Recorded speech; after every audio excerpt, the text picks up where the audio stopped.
Yo, yo, yo, what is up, everyone? You are officially back in the Fluency Lab, the place where we experiment with English until you sound like a natural leader. I'm Leo, and I'm currently overflowing with ideas, though most of them involved where to get the best pizza after this recording. Well, that's a start, Leo. Hi, everyone. I'm Emma. We are so thrilled to have you here.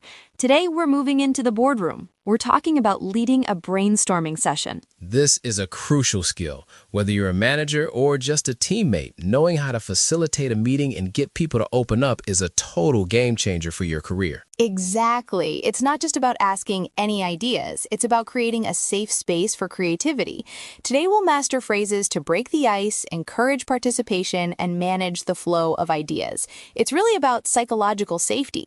A study by Google, known as Project Aristotle, found that psychological safety was the #1 factor in successful teams. If people are afraid of looking stupid, they won't share their best ideas. That makes total sense. If I'm worried you're going to laugh at my pizza idea, I'm just going to stay quiet. So, Emma, let's say the meeting starts. Everyone is staring at their coffee, looking nervous. The vibe is stiff. How do I kick things off? You need to set a no-judgment rule immediately. You have to explicitly say it. Use phrases that lower the pressure. Something like, let's keep this informal. There are no bad ideas at this stage. Or try this one. I want us to engage in some blue sky thinking. Don't worry about budgets or logistics yet. Blue sky thinking. I love that. It creates such a visual. It means thinking without limits, like the sky is the only boundary, right? No clouds, no storms, just openness. Precisely. It removes constraints. Another great opener is, let's just throw everything at the wall and see what sticks. It sounds casual and encourages people to speak without overthinking. It comes from the old practice of testing spaghetti. If it sticks to the wall, it's ready. It implies that messiness is okay. I can definitely get behind a pasta metaphor. Okay, so people start talking, but the ideas are a bit standard. They're playing it safe. How do I push them to be more creative? You use probing questions. You have to challenge the premise gently. Instead of just asking, what else? Try, how could we approach this from a different angle? Or, let's think outside the box for a moment. What's a solution we haven't considered? I like the different angle one. It forces people to change their perspective. It's like looking at a sculpture. You have to walk around it to see the whole thing. Exactly. You can also use constraint removal as a hypothetical tool. Try asking, if we had an unlimited budget, what would we do? Oh, that's a dangerous one, but effective. It unblocks the mind. Or you can flip it. What if we tried to solve this from the customer's point of view? That shifts the focus from what can we build to what do they need. Right, empathy-driven design. Now, sometimes someone says something great, but the conversation stops there. It just hangs in the air. How do I keep the momentum? Use the yes and technique. This comes directly from improvisational theater. In improv, if you say no or but, the scene dies. So instead, use phrases like, I love that. Building on that point, what if we also, or that's a great starting point. How can we take that a step further? It keeps the energy moving forward. It validates the person who spoke, too. Another good one is, let's flesh that out a bit more. What would that look like in practice? Flesh it out. That means to add more detail and substance to a basic idea, right? Like putting muscle and skin on a skeleton. Spot on. It's about turning a spark into a fire. You're taking a fragile concept and making it robust. Okay, let's talk about the room dynamics. There's always that one person who stays quiet.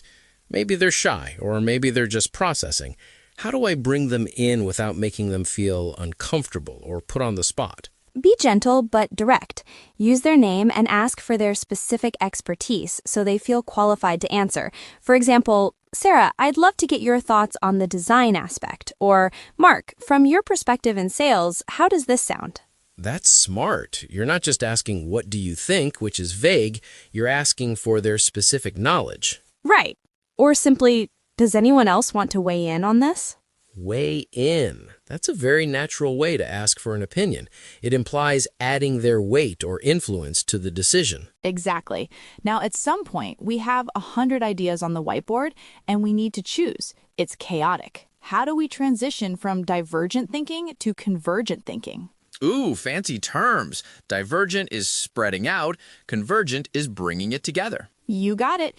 You need to synthesize. Use phrases like, let's narrow down our top 3 favorites, or can we group these ideas into themes? This helps organize the chaos. Pattern recognition, that's key. And finally, let's circle back to the original goal. Which of these hits the mark? And then we finish with an action plan, right?